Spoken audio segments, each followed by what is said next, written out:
আজি হোজাই জিলা জমিয়ত উলামাৰ সাধাৰণ নিৰ্বাচনী সভা অনুষ্ঠিত কৰা হয় নীলবাগান হাফিজিয়া মাদ্ৰাছা প্ৰাংগণত।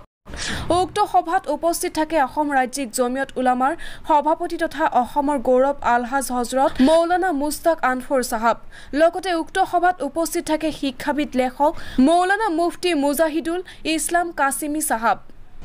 আমন্ত্ৰিত অতিথি হিচাপে উপস্থিত থাকে বিশিষ্ট সমাজসেৱক সাহাবুদ্দিন মজুমদাৰ।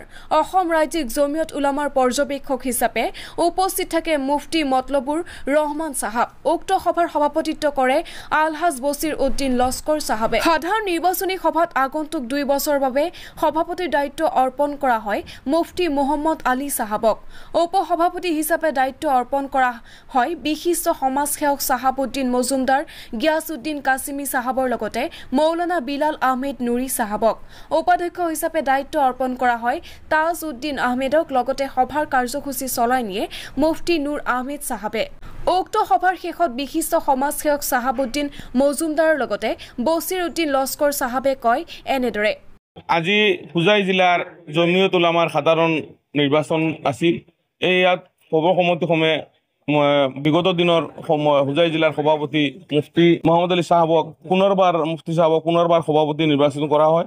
লগতে আমাৰ 4জন মানুহক উপসভাপতি দিয়া হয় আৰু এজনক কোষাধ্যক্ষও দিয়া হয়। তাৰ লগতে মই এজন সাহাবুদ্দিন মজুমদাৰ উপসভাপতি দিয়াৰ কাৰণে আজি হোজাই জিলাৰ জমিয়তৰ সকলো বিষয়ববীয়াক মোৰ ফালৰ পৰা আন্তৰিক অভিনন্দন।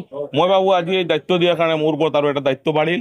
এই জমিয়তৰ উলামাই যিখিনি বিগত দিনত কাম কৰি গৈছে তাৰ লগত আমিও এটা অংশীদাৰ হৈ পেলাই আৰু বেছি কাম কৰিব পাৰিম বুলি আশাবাদী। সৰ্বশেষত হোজাই জিলাৰ সকলো জমিয়তৰ লগতে সকলো ৰাইজৰ প্ৰতি আহ্বান থাকিল যাতে জমিয়তে বিগত দিনত NRCৰ পৰা যিখিনি কাম কাজ কৰিলে এই কাম কাজবিলাকৰ লগত আপোনালোকে সহযোগিতা কৰিব আৰু জমিয়ত চলাবলৈ কিছু আমি সাহায্য বিভিন্ন জাগাত কৰিব লাগে। সভাপতি 3জন দিয়া হৈছে। এজন হ'ল মৌলানা গিয়াছউদ্দিন সাহাব, 2 নম্বৰ সাহাবুদ্দিন মজুমদাৰ, বিলাল উদ্দিন নুৰী, এই 3জনক দিয়া হৈছে। আৰু মৌলানা আব্দুল শহীদ যমুনা মুখত তেখেতক দিয়া হৈছে। ধন বৰালী তাজউদ্দিন আহমেদ অক্ষক পদৰত দিয়া হৈছে। গতিকে সৰ্বসন্মতভাৱে ধুনীয়াকৈ কমিটি গঠন হৈছে। আশা কৰোঁ এই জমিয়তৰ ভৱিষ্যতে উন্নতি কামনা কৰি মই আপোনালোকৰ আগত ক'ব